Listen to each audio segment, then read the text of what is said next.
This whole story is part of a very unhappy record of British relations in the Middle East, which my honourable friend is going to raise again on Friday.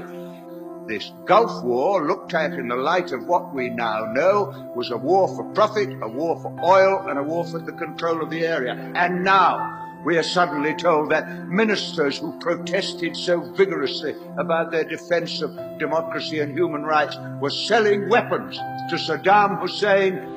But I was in London in the Blitz in 1940, living in the Millbank Tower where I was born. Every morning I saw Dockland burning. 500 people were killed in Westminster one night by a landmine. It was terrifying.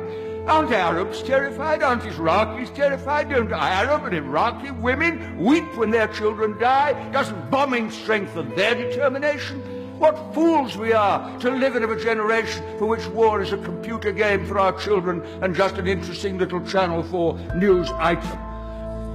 September the 11th was a dreadful event. 8,000 deaths in Afghanistan brought back none of those who died in the World Trade Center. Thousands more deaths in Iraq will not make things right.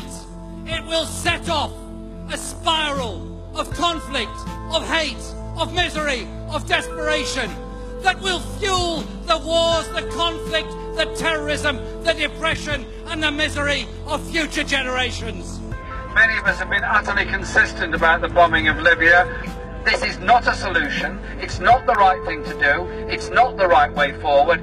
Western involvement brought about most of the problems. We arm them, we supply them, we profit from them, and we happily consort with them. The hypocrisy, the stench of hypocrisy, is something that gets on my nerves beyond belief. Whether it's a lack of strategy worth the name, the absence of credible ground troops, the missing diplomatic plan for a Syrian settlement, the failure to address the impact of the terrorist threat, or the refugee crisis and civilian casualties, it's becoming increasingly clear that the Prime Minister's proposals for military action simply do not stack up. Bombs exported from Britain are being dropped on Yemeni children by Saudi pilots trained by Britain. Isn't it about time this government suspended its arms sales to Saudi Arabia?